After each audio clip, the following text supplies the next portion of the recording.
Welcome to another podcast of Road to Abundance, guys. Today we have Mary. She just wrote a book about consciousness and a little bit more than that, but I'll let you explain a little bit more what you do, where you come from, your story, and what made you want to write a book. So start, like, you're Canadian. You told me you're from Vancouver. From Vancouver. Yeah, my name's Marie. And yeah, I wrote my first book called Looking Beyond the What Is. And it's all about law of attraction, the universe, how we can connect with our inner selves. And it's all about meditation and grounding yourself, but also manifesting the life you want to live. Awesome. Yeah. And how did you come up with all that? Like, tell me a little bit more. You told me you've been living in LA for 10 years now? Yes, about 10 years, yeah. Awesome. Well, the reason why I started writing my book is because during COVID, well, first, actually, I spent the last decade learning about law of attraction, just spiritual guidance through teachers like Abraham Hicks, Eckhart Tolle. And a lot of times friends and family members would ask, well, what does this mean? And I don't understand what they're saying. So that during COVID, I decided to write my own book. Okay, and cool. More of a kind of newer way and a different point of view, and for people who are new to law of attraction to really understand and grasp the idea about it. Okay, cool. We'll talk a little bit more about what's in the book and stuff, but what's your background story? You're born and raised in Vancouver. Yes. What did you do for work before? How did you come up with, okay, I'm ready to write a book? The before the book. Yeah, so pretty much I grew up in Vancouver, BC. And yeah, I've just had really positive parents growing up. And just being a kid, I've always had very deep thoughts and was always wondering, okay, what is this all about? What is life? And what is happiness? And why do some people have more of a struggle and some people have it more easier, if we want to say it like that. But my father always taught me that I need to be positive and thinking positive, and I can manifest anything I want in life. So growing up, I've always had that attitude and that energy. And I did a bit of fashion buying in Canada, and then a bit of waitressing, and then I started doing my writing and really practiced that path and doing consulting work for people to start learning about how they can manifest their desires. So your dad was into it, your dad was reading book like that before, and he taught you about all that? He didn't. My aunt taught me that, so my dad's sister, who knew a lot about Abraham Hicks. But my dad, he's always had that outlook in life. So both my parents were always no, you always have to think positive, you have to watch your thoughts. It's always about attitude. Growing up, kind of in high school, I was really depressed and I had anxiety, and I really didn't know why, because I had a great life. But my mind was the thoughts I was practicing were quite deep, and I think it was just I was struggling with a bit of depression. But then my parents were you have a choice every day. You can wake up and decide, do you want to feel good or do you not? Yeah. So, and that's kind of when it clicked for me, and I was okay, I need to start really tapping inward, and that's how I really got onto the spiritual path. And I just tapped into that energy. I started learning how to meditate. I got into the whole Abraham Hicks, who is a woman who taps into a higher energy, a soul group called Abraham. So that's where I really was inspired by them.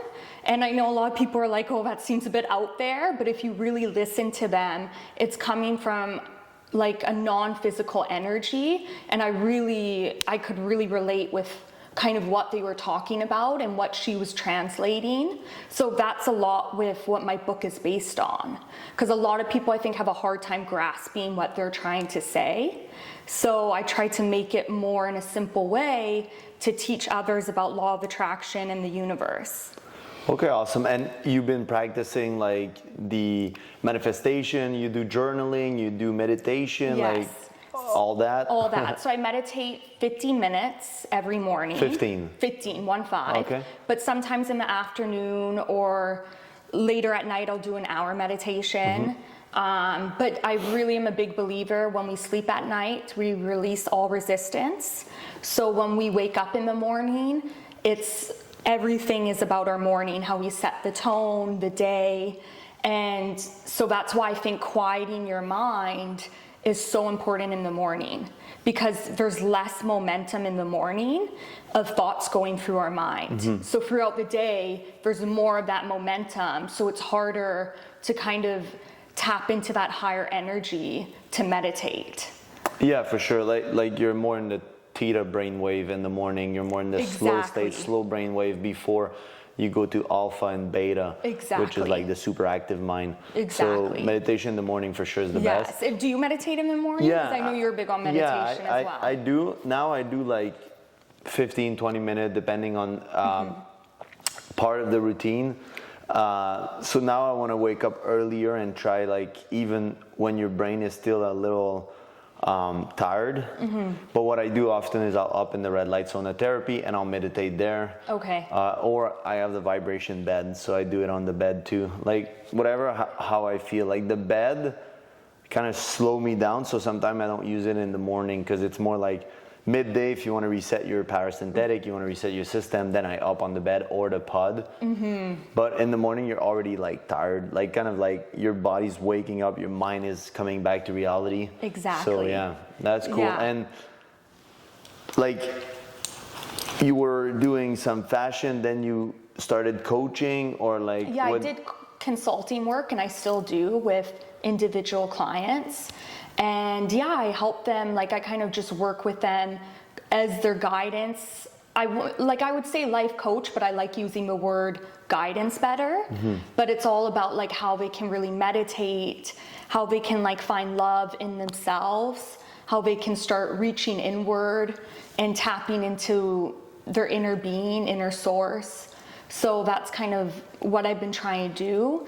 And and I try to help them really succeed and see where they want to go in their lives. Awesome. And what did you notice that was helping the most, or people were struggling the most with? I think a lot has to do with, most people, everyone wants like money, relationships, and travel and all that, right?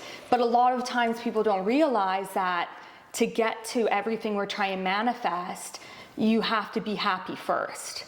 So I'm a big teacher in that everything already exists that you want, because you've already asked the universe, because you've lived that kind of life where you've put out rockets of desire into the universe for the universe to be like, okay, I know what you want. But a lot of people don't realize the key to trying to get to where you want to be is to feel good. So it's more so about working with them on how they can feel good, how they can work with their emotions, and just try and manifest what it is they really want. But a lot of times it's already inside of us. So, all the time it's already inside of us. So it's kind of me helping them see that and pinpoint what areas they need to work on. And like even like if it's stuff like with a person who maybe has an overthinking mind, how they kind of can like release those thoughts. And how would you make them release the thoughts? Let's say somebody is thinking a lot, somebody having anxiety, stress. What would you suggest them? Well, first is meditation, then also writing things down. Also, like kind of what you said earlier, I'm a big believer in this too. Our subconscious mind has been programming things through our whole life. So a lot of us are holding beliefs that don't serve us. So it's really like, okay, what are you believing and what are you saying and what is your energy? So if you're kind of thinking, oh, it's hard to make money, it's difficult, I have to go to work today, what a struggle, that you're gonna get that. That's what law of attraction is. So that is your point of attraction. So I kind of say, okay, how can you release those thoughts a bit nicer? So like kind of think, what kind of thoughts can I start thinking? Like in a bit more like general, where you can say, okay, it's going to be a nice day to go to work today. Or I do like the people I work with. So start reprogramming. Find a positive thing that you can, to feel good about whatever you do. It's like seeing the glass half full instead of half empty. It's like it's going to be a good day. And if you don't like your work, then find that, okay, I like the people I work with, I like the colleague, I like, I'm going to get a promotion soon. Like, try to feel good about something in the moment. Exactly. And also, like, but don't stretch too far where it's a thought you don't believe. Because you have to believe in kind of like, because then that's the push and pull and where the resistance comes in. But yeah, it's exactly trying to turn it around and soften your thoughts. Because really our mind is the most powerful thing. Yeah. And our thoughts create the world. And how would you, so in the book you say you take teaching like Abraham Hicks and other people, so that's kind of how they would teach it. So what did you do a little differently? Like, what would be your approach that would be more for everyone, like easier to understand? Like when people come to you and they're like, oh, I don't understand Abraham when she said this or that, like how do you rephrase it, like for people listening right now that are like, I'm not sure I understand the law of attraction, like what it is and all that stuff? Right. So yeah, a lot of people have a lot of people actually really don't believe in this, which I was surprised because I'm a big believer in this. But yeah, with Abraham, pretty much I always try to describe it as best I can, that Esther taps into an energy while she meditates, which is a collective consciousness, and we can say soul group. So I'm a big believer that there's a lot of non-physical energy going around. So people who have passed away, so like let's say my grandma who passed away, she could be part of the Abraham collective consciousness. Or like someone you know who's passed away could be part of that. So it's this group and she's tapping in and she's receiving blocks of thoughts that she can translate into words. Yeah. So, but a lot of people, they don't understand because it's a non-human perspective. And what I like about them is that they're not judgmental. That's how you can tell they're not human, because they're coming from such a point of view that is a higher perspective. Universe. Yeah.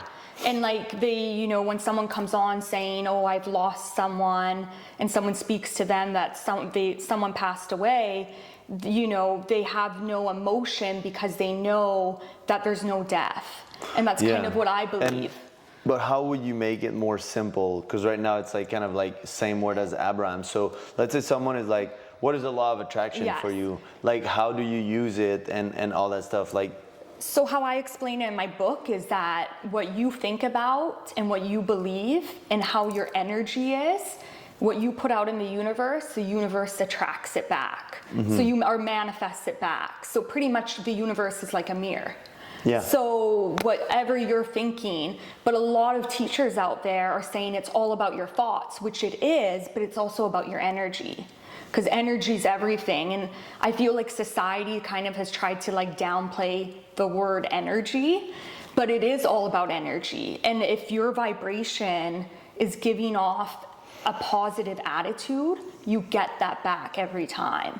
So I think in my teachings, that's different from those. It's all about your attitude and like your energy, but it is also about your thoughts and what you're thinking. But law of attraction is pretty much what you're thinking, what you're vibrating, you receive back. Yeah, and for people, let's say, guys, don't be scared of what you think will manifest right away. There's a delay, and there's also, I would add to the thought, it's what you think most of the time. So if you have bad days, but the rest of the month you're vibrating high, you're not going to manifest necessarily those bad things. And when Mary talks about the thoughts, she's talking about most of the time the thoughts will dictate your feeling. So if it's a rainy day, and I'm like, fuck, it's a shitty day, I just want to stay in bed and this and that, I don't want to go work, then it will dictate a feeling of laziness, a feeling of nonchalance. I don't want to be there, I don't want to go to work. But if you're like, hey, fuck, it's a cool day, it's raining, it's going to be good for my grass, it's been a while it didn't rain, actually it's beautiful for nature, and then you're going to work, the feeling when you arrive is a whole different stuff. And then if you're driving and you're like, every driver shit when it's raining, and you're always pushing negative thoughts, it will affect your vibration internally of how, like she said, your point of attraction, it's whatever you want to attract in life will be from a lower consciousness, lower vibration. So if you tend to feel like that, change your thoughts. And at the beginning, like she said, you need to believe in it at some point. So if you barely making 50,000 a year, don't say I'm gonna make $1 million. And that's what a lot of people did with the book The Secret. That's why. So a law of attraction, it's a law. That you believe in the law of gravity or not, it's there. So same with the law of attraction, that you believe in it or not, it's present. Exactly. And then the only difference is how you're gonna use it. And a lot of people are like, oh, I'm gonna make $1 million, but you don't really believe in it, and you're not. So Mary that makes $1 million is here, and Mary right now is here. There's a difference in between those two. So how does this Mary thinks, and who is she? That's the kind of question you can ask yourself. And then if your way of behaving, you won't attract $1 million if you don't believe in it. But if you do believe like pure faith, then it will come. That's the whole like. No, exactly. I couldn't agree more. And just to go back from what you first said, the universe is really here for you. So the negative thoughts that you do think, actually the universe responds less to that, because the universe is only positive. So it's like a lot of people forget that any negativity is only happening on planet Earth. Like the universe is not negative. We humans kind of come and create that negativity. So when you think a negative thought, it's a positive thought is, I think, 1,000,000 times more powerful than a negative thought. So that's such an important thing to keep in mind with manifesting. Yeah, fear and scarcity and all that stuff. That's why I created like the road to abundance. Abundance meaning like everybody can have. Like it's not because I have that you can't. So scarcity and fear will create those negative thoughts, because is there enough money? Is there enough food? Is there enough this? Is there enough that? Like we've been here for millions of years. Whatever you guys want to believe is history. And it's changing constantly. What we used to believe and what we believe now could be changing. So yeah, choose your belief carefully, and they can change, and don't be so attached. But if you're going to choose a belief, choose something that is positive, like, because you don't know what the future is holding. Exactly. Yeah, and that's what I've noticed with a lot of clients that I've worked with, that wow, just the negative chatter that they have in their own mind. Like our mind can be like our worst enemy, and that battle of going back and forth. And that just creates a momentum. So you get really the same stuff. And like, that's why there's no movement in life at times. And that's why I wrote my book saying, looking beyond the what is, because I want people to start creating beyond their reality.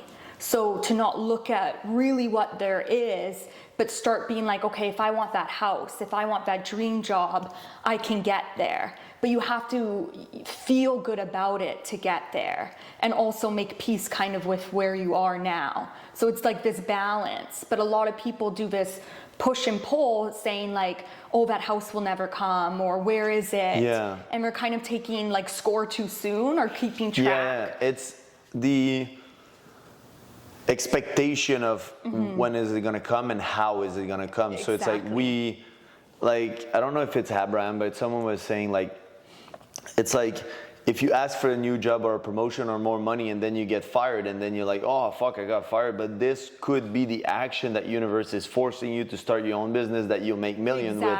And right now you're so focused on the exact same thing. It's like when there's a breakup, people are so focused on the person, but there's other human being. Like I know right now you think that you'll never be in love like that, she was the one, blah blah blah, but there's 8 billion people. There's gonna be other connection, and I don't think I'm that special that out of 8 billion people, like I'm sure Sally could be happy with someone else. Like the thing is, we choose to be with each other, we love each other, but the thing is, there's other people that will make you happy, and all your other breaks up, you thought that they were the one and you were sad. And it's the same with a job. You're attached to this thing, but life, I always say, like, if it's meant to be, it will be. And the thing is, like, same with relationships, same with stuff. We get attached so much to how we want things to be. It has to be with this job, it has to be with this person, but sometimes life and universe has a different plan for you. That will make you grow, change, become better. And also, like,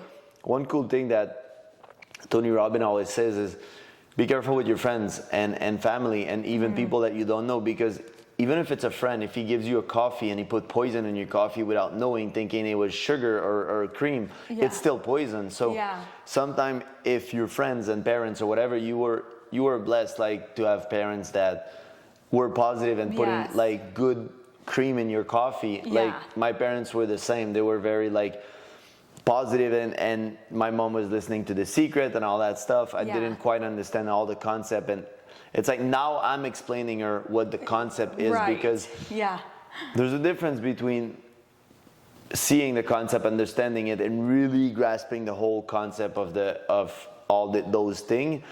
Exactly. So your environment will affect you, and they can drop poison, which is thoughts in your mind. And I don't know if you ever seen the movie Inception. Yes, So I love it. That's kind of like the idea behind dropping a seed, and if it's a bad seed, it will grow, and if it's a good idea, it will grow too in the same way. Yeah, well, I think I was just listening to like Jordan B. Peterson. Do you know him? Yeah, he's amazing, Canadian. And he was saying, careful who you hang around, and also be careful what you share. And it doesn't mean anything like bad. That person has any, like, that friend might not be like having any negative energy, but people put their doubt without even knowing they're doing that. So let's say you have a new business plan, but then they go, but how can you do that? But maybe that would go wrong that way. So that's already putting so much doubt. So it's best to keep a lot of stuff and a lot of dreams to yourself and trust that. Yeah, like I remember, like, but what I like also about like saying it, I like to tell people what I'm gonna do and how I'm gonna do it, in terms of like, don't tell them exactly your secret ideas or stuff, like if you want to keep it for yourself. But let's say I'll be the greatest coach or whatever, I'll be the next Tony Robbins, and if I have my friends around me and they say anything negative, then it means I need to remove. And I did remove friends from LA and my past that I don't align with it, bro. If you don't believe that I'm the greatest, because I'm always the guy that will push you to reach your potential, and I'll make the best out of you. Like you say, I want to do this. Like, yes, you can bring some stuff like, hey, don't forget to incorporate, don't do this. This is not being negative. This is being practical, but saying like, bro, this is risky. You're going to lose all your money. Instead, bring question. How can I make it the best investment? Because better question will end. This can dictate who you're going to remove from your circle. If every time you bring something up, somebody's negative about everything, then cut them off. And that's a sign.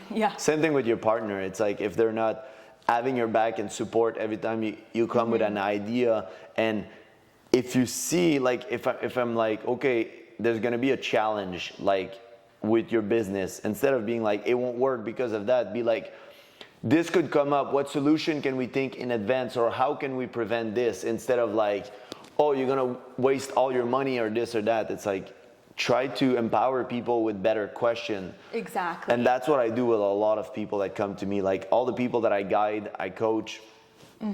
It's just I ask them better question that nobody asked before.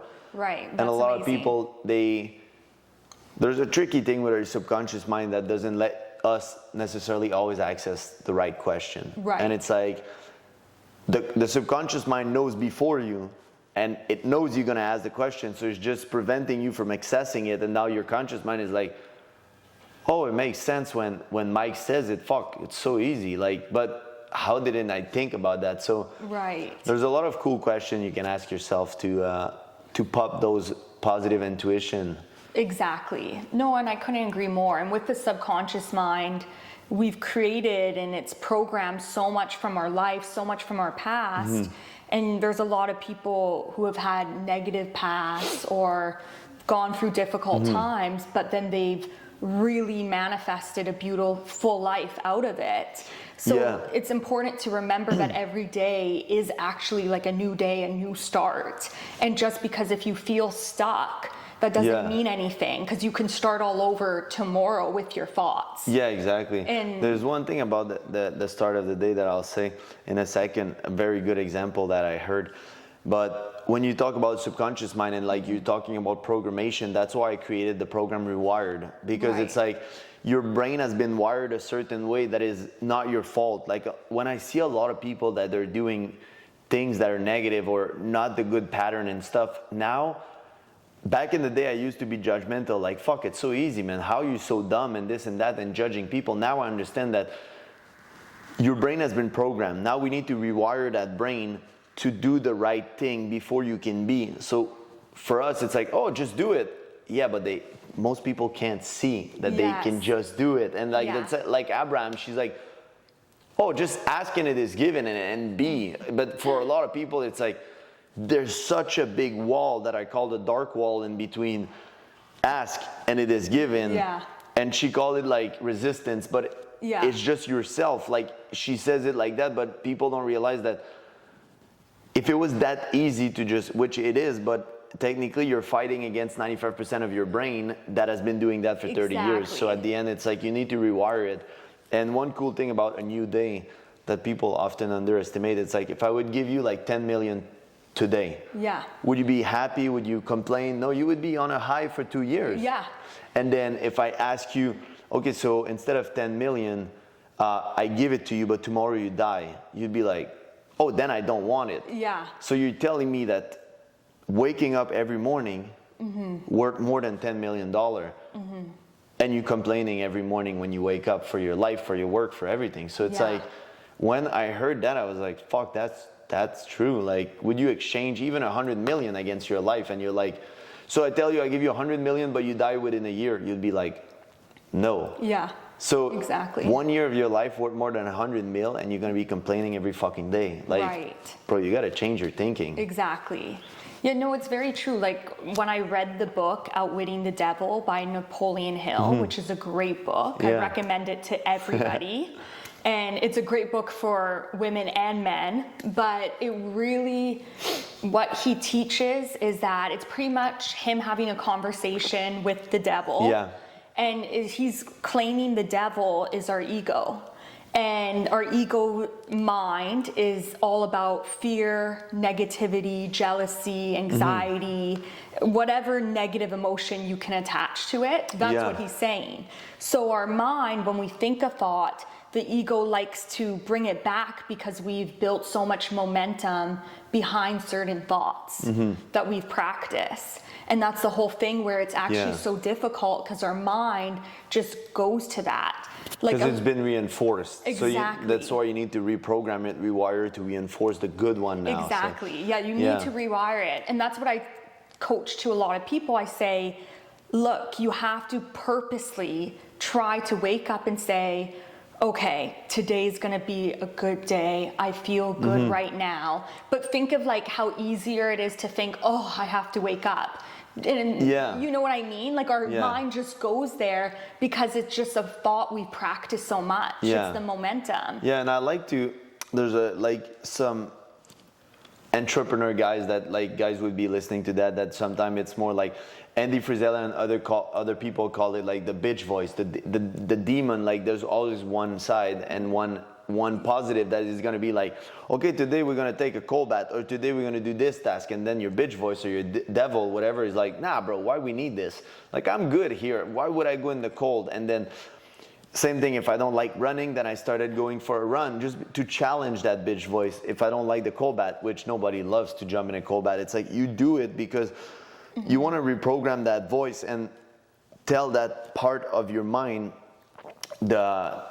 the one that decide that you're in charge. Exactly. And it's like your ego, I wouldn't like, I know why they call it the devil in the book. Yeah. Like it's still gonna be present just because we're human. So totally. Just put it in a passenger seat while you're driving instead of driving your life, because a lot of people live their life with a mask, which is the ego. Well, there's a lot of negativity around the word ego, and Abraham actually talks about like actually your like ultra ego, which is something you should tap into, but then there's another part that is the negative. But with Napoleon Hill, he was calling any negative emotion the devil, like the ego, like that's what he was trying to say. And I think that's just like an interesting thing because he was trying to say that it's not really who we are as people, and that this negative energy is kind of what we pick up on our path in life. If it wasn't for money and power, most people would be good. Like, and like everybody that does a lot of weird shit for power end up regretting it. Like now there's a lot of people from Hollywood and all those stuff coming out that, fuck, I did a lot of things to get famous and I regret it. And a lot of people are like, there was a famous guy also, he used to be a devil worshiper, Satanist, and now he's like all about Jesus or whatever. It's not about religion for me, it's about like, when you try to do bad and you try to always be bad and have bad thoughts, you're not programmed for it. We're programmed for love. We are attracted to love. So at one point, there's gonna be a disassociation with yourself, and that's where come from disease, like dis-ease. It's because you're not at peace with yourself. You're like fighting every day because we want to love each other. We want to hug each other. We want to be kind to each other. And most of the time, when people are gonna do weird shit, it's because they don't have their primary needs met, so they become a little weird, and it's all about the money and the stuff. They don't think that they're gonna have shelter, food, and then jealousy come when they see other people get it, like you said, easily, because they vibrate at a different stuff. So then it creates all that scarcity mindset. And we've been taught at school like so hard to make money. I remember in Canada, it's like back in the day, I think the average salary was like $30,000 Canadian, which is fucking like 23,000 US or whatever. It's like, oh, you're lucky if you make 70,000 a year. I remember my teacher, I was telling them I'll be a millionaire, and they're like, yeah, sure. And now I made it, and it's I had this thought since I was 5. I was like, oh yeah, I'll be buying Ferrari and I'll live in LA and I'll do this and I'll do that. It was not even then I would say that what happened for me was, in between the moment I said that and that I was actually at the age of doing it, there's a lot of programmation that happened. And all those people, like you said, were like, nah, you're not gonna do it, it's so hard. But I had this thing in me that I never listened to anybody else, but it did still affect me a lot. Like, because it puts the doubts, like the poison in your coffee. Totally, And for me, it prevented me for a while of, and then you feel like an imposter, like, am I really good enough?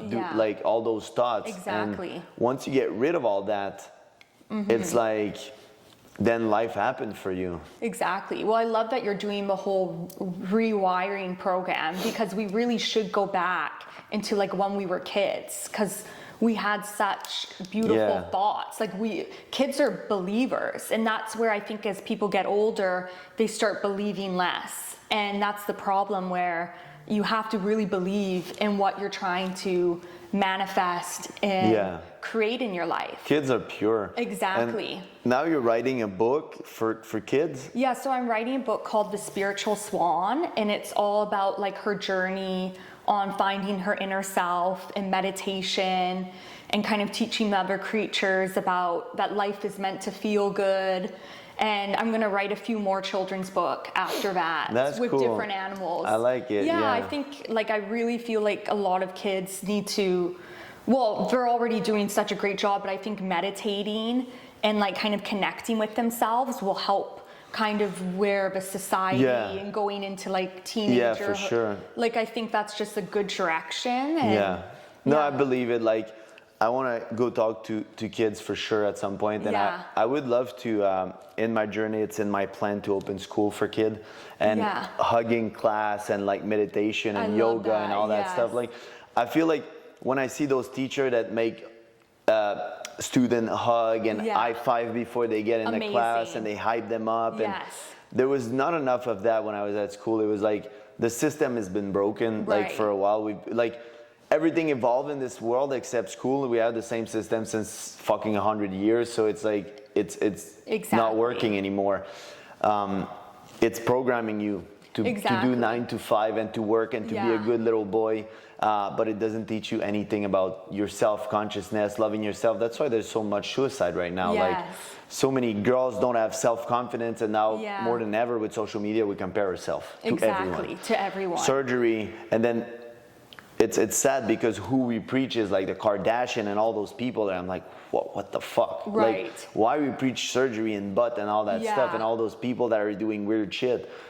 So I feel like teaching to kids like about self-confidence and self-love and meditation, like you do in your book, is is essential. It's exactly. And I kind of try to teach also, I say in my book that you really are your only competition in life. So you're trying to be the better version of yourself and reach for more throughout every day to expand and evolve and really be the person you are. Because really, like at the end of the day, like even going back to a kid when I used to be a runner and we had a running coach, he was like, just focus on your lane. Only your lane. And I've always took that message through my whole life. Yeah. Like I only look to someone beside me if it inspires me. It motivates me. Exactly. And I think that's the thing, we have to learn to really only compare if it's a positive way. Yeah, it's like other people can motivate you. Like there's two ways of having the tallest building in the city. It's either you tear every other building down, which is the easiest way, or you build the tallest building. And then you can build the tallest building, inspiring and looking at other buildings, how they're built, how they do, and then be like, I'm gonna go higher than that, just as an inspiration. But comparing yourself to other building, to other people, especially with social media, is so negative, and it put poison in your mind, because you're like, it's like she has that and she's younger and this, and now it's like, now there's like a trend, I don't know if you saw it, but it's like everybody's keep being younger, like, oh, I was 20-year-old, I bought that $20 million mansion, like it's a cool thing. Like there's a guy, my girl sent me a video, it's so funny. The guy's like, I was 25 years old when I bought my first $5 million house, and there's a guy in the back, he's like, wait, no, we need younger and higher house. So he's like, I was 5 years old when I bought my first $45 million house, and I did it and then he says, I had a special loan. He's like, no, fuck the loan, say arbitrage. And the guy's like, what is that? He's like, we don't care, it sounds cool. So he's like, I was 5 years old, and this is just like, now that's when you see people are like, trying to preach, like, I feel like the bad thing, like it's so easy and stuff, and like, let's say now, today I start, like when I started Road to Abundance, and I'm like, I'm gonna make Road to Abundance up to $1 million in 1 year. But I'm not gonna say I did it in 1 year.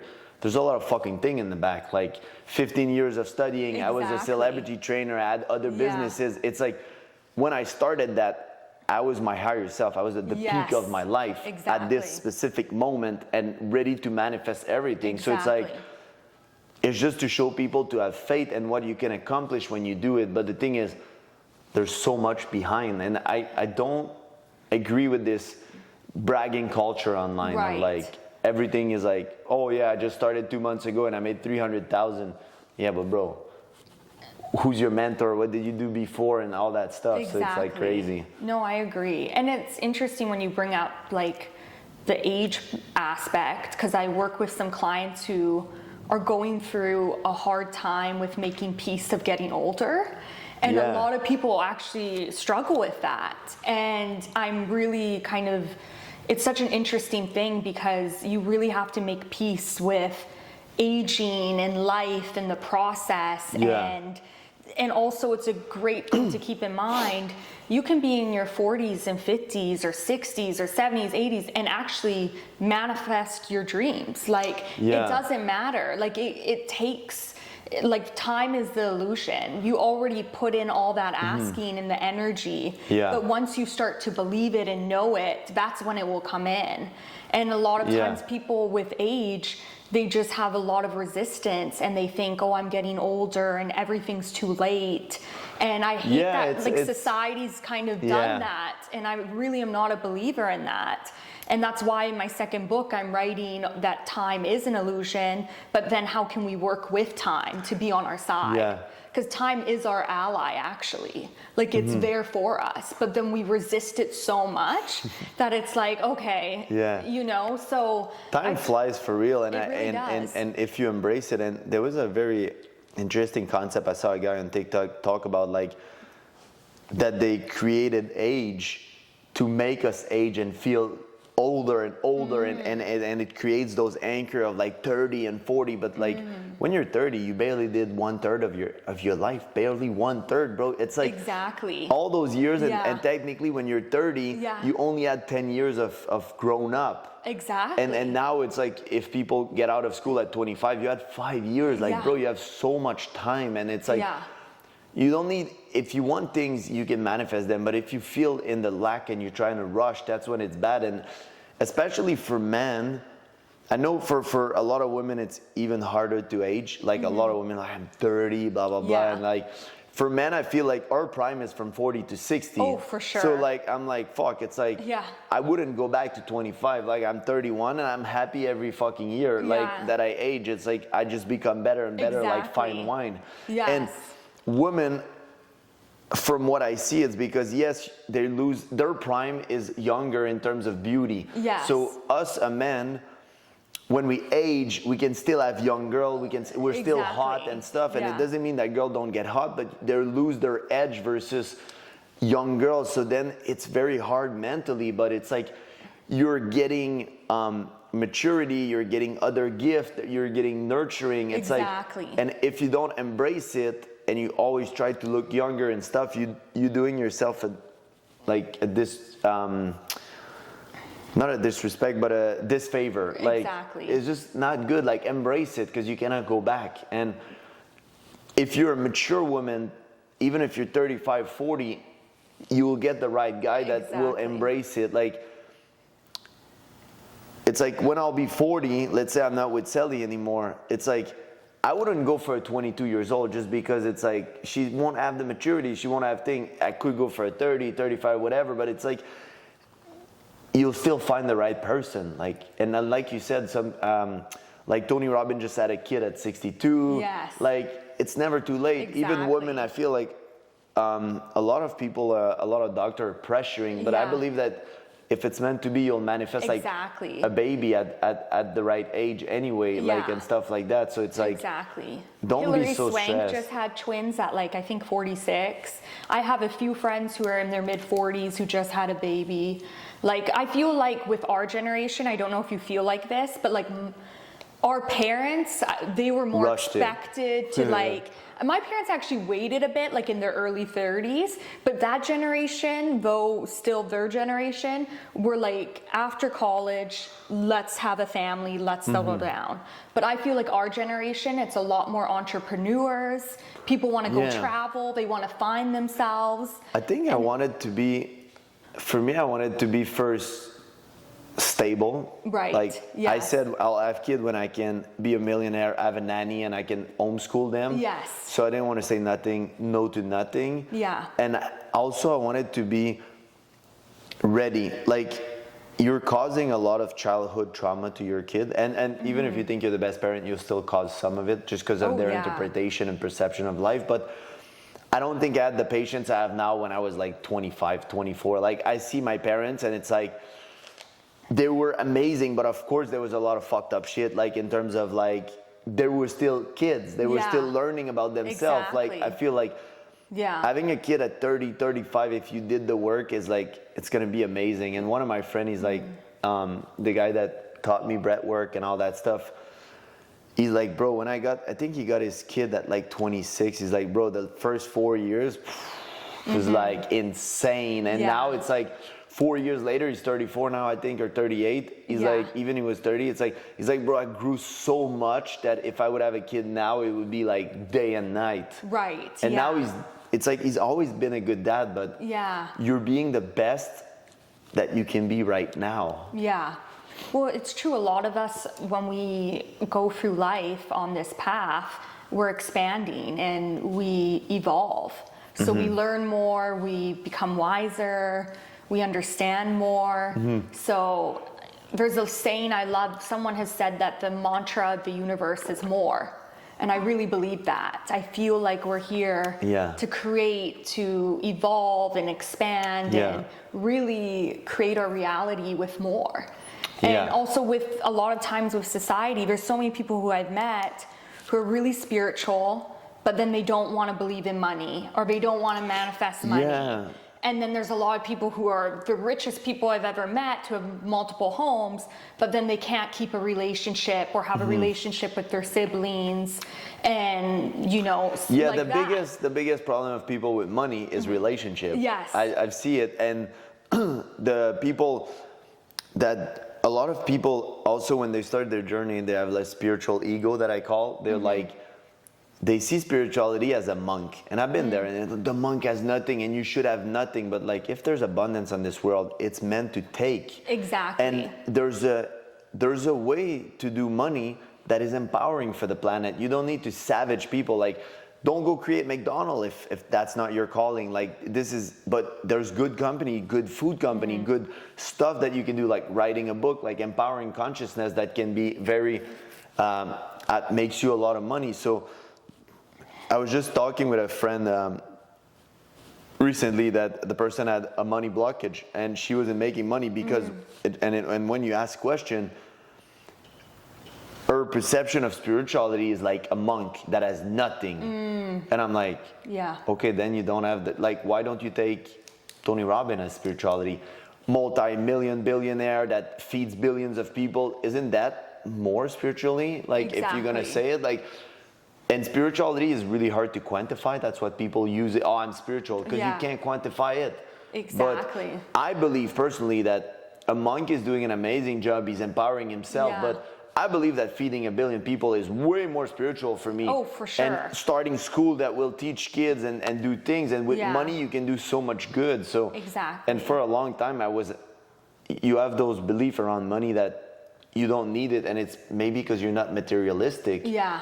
And then when you get money, you can get the car and the stuff because you have an abundance. And if it's there in life, then get it. It's like, if I can fly first class, why wouldn't I? Like, exactly. But you're right. It's like a lot of people have some blockage around even relationship. I remember when I got cheated on, it's like every girl is a whore, every girl is a liar, every girl is this. It's like my ex was a prostitute. And then the fact that you say every girl, it's really hard to attract the right partner. Exactly. That's what you're going to keep getting. Right? Yeah. It's like every guy is a player, every guy is a fuck boy, every guy, that's what you fucking put out there. That's what your attitude is. Yeah, exactly. So that's what they believe. Yeah. I think it's important to also mention that the beauty in the universe, that also we all have our own desires. So everyone's different. So everyone, it's such a variety. And that's the thing is, with where we are in North America,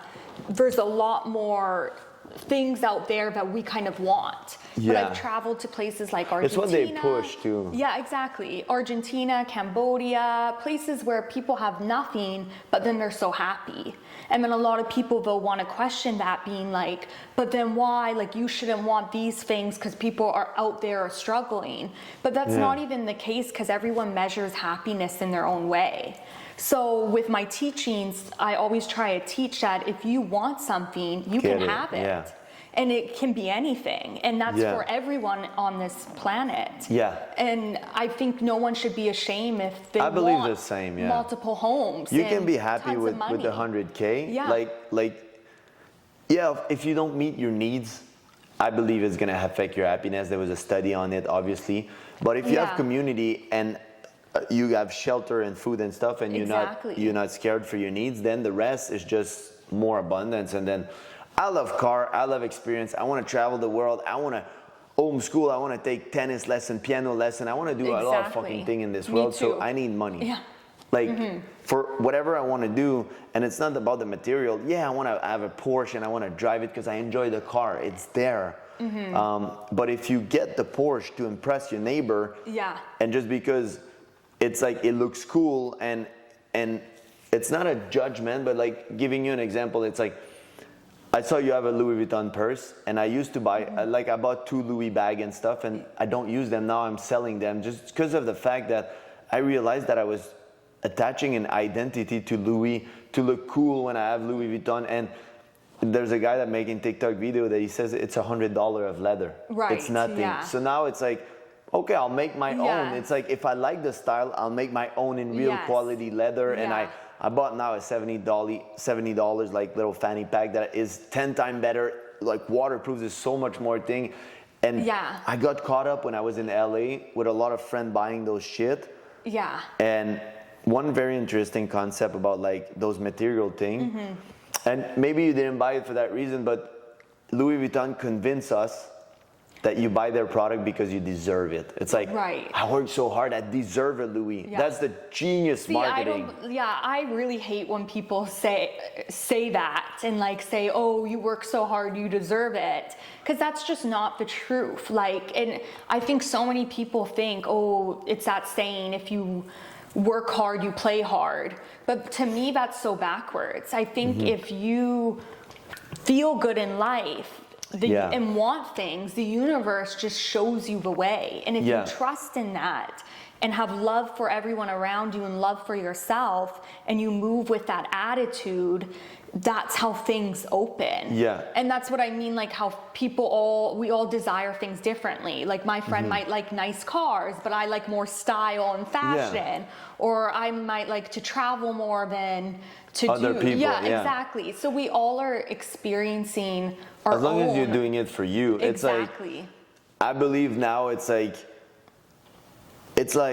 if an item make me feel like, if I wear the Louis to feel good and I feel like people gonna perceive me a certain way, then I shouldn't wear it. Exactly. Like, then that's it's like, backwards. Then it's like, okay, that there's something on my self-confidence or whatever. It's like I want them. It's like I don't even care that people know that I have money. It's not for that. Like I do money to give the best to my family, my girl, my dog. It's like whenever there's something needed, I can provide, and that's it. Like the rest is like, I like nice cars, so I'll have a nice car just for me. But like you said, whatever makes you thrive, do it, and you shouldn't feel like having abundance is not being spiritual. That's one thing. That's really what abundance is about. It is the more in the universe. It's having what you really want in life and having more of it.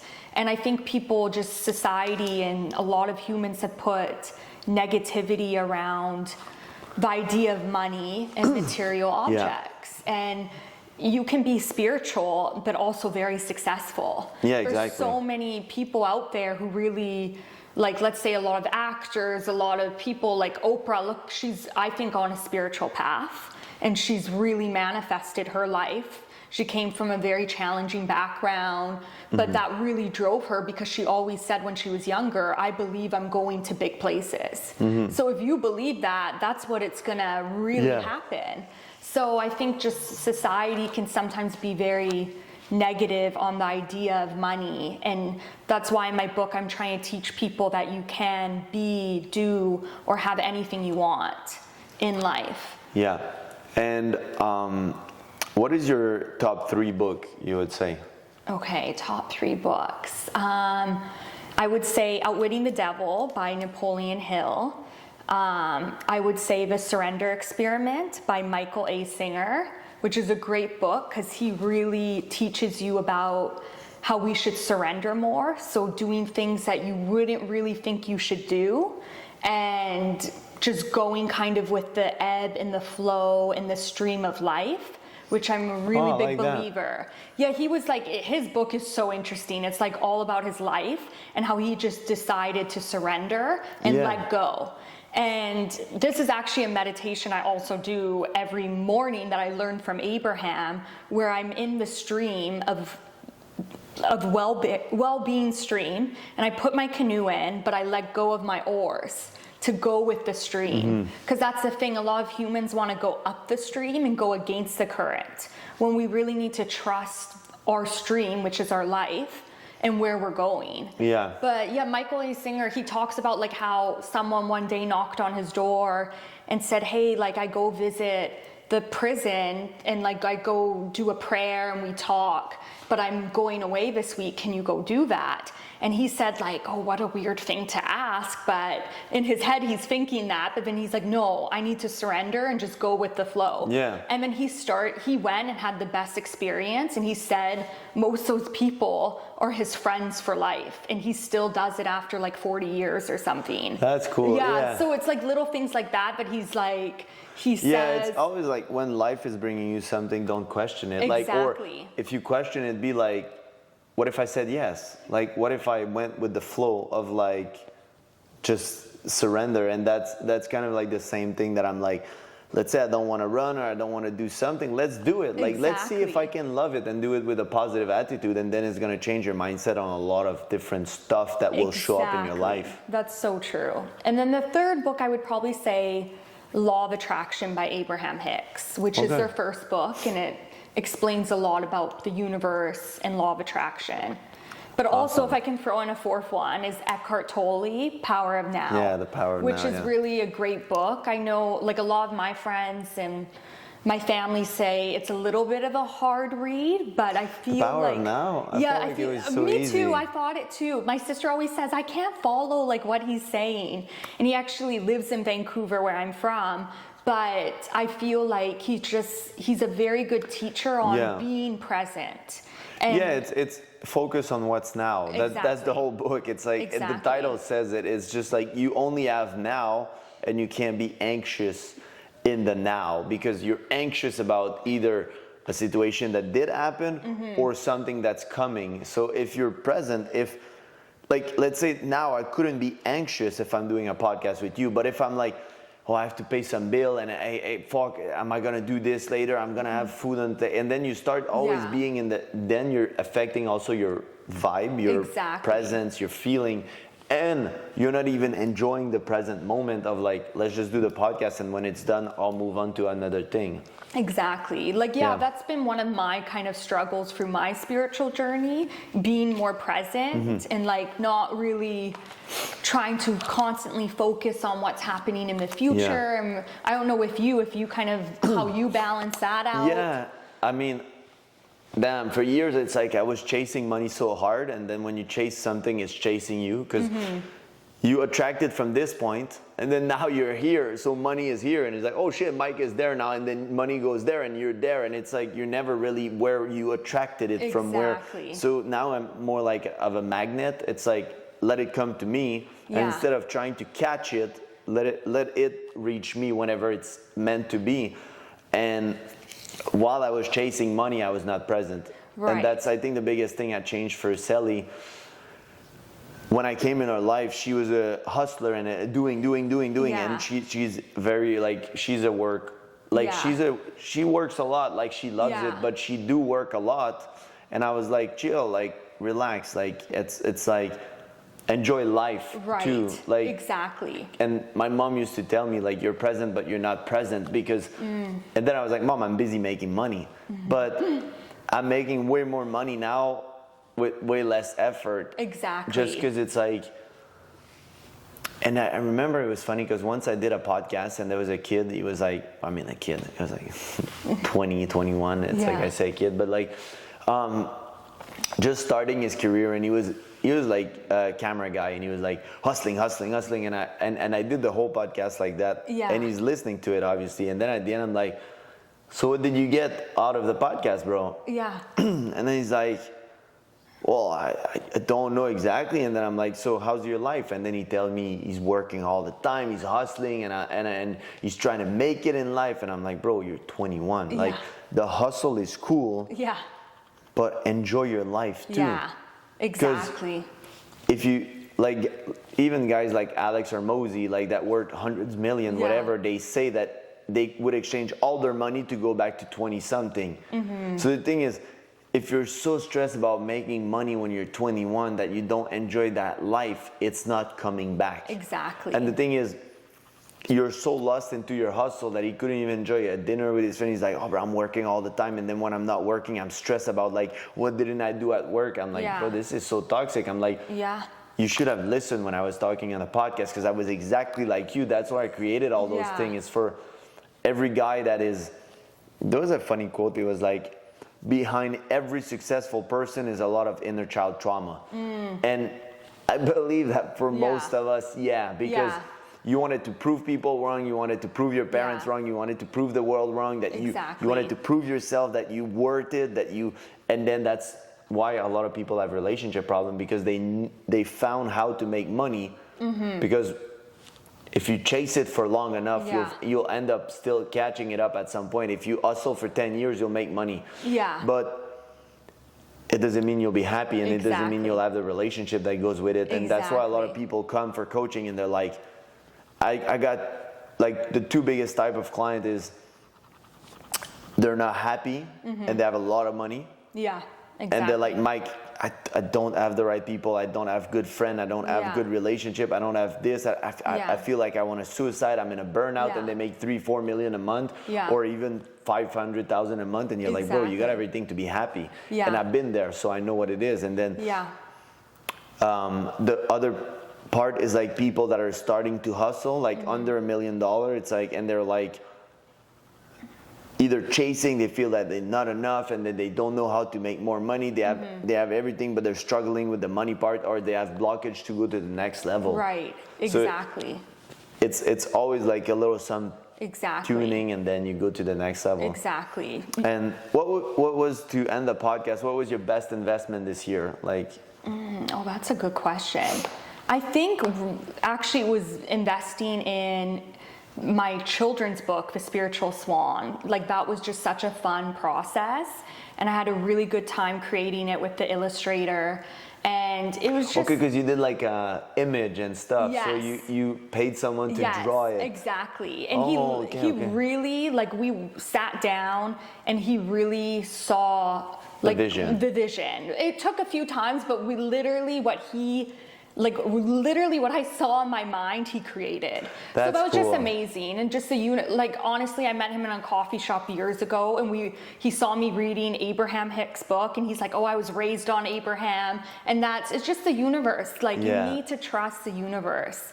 It's just always connecting us, and we're all connected in this world. That's the whole crazy part. We're all connected. We're all together in this.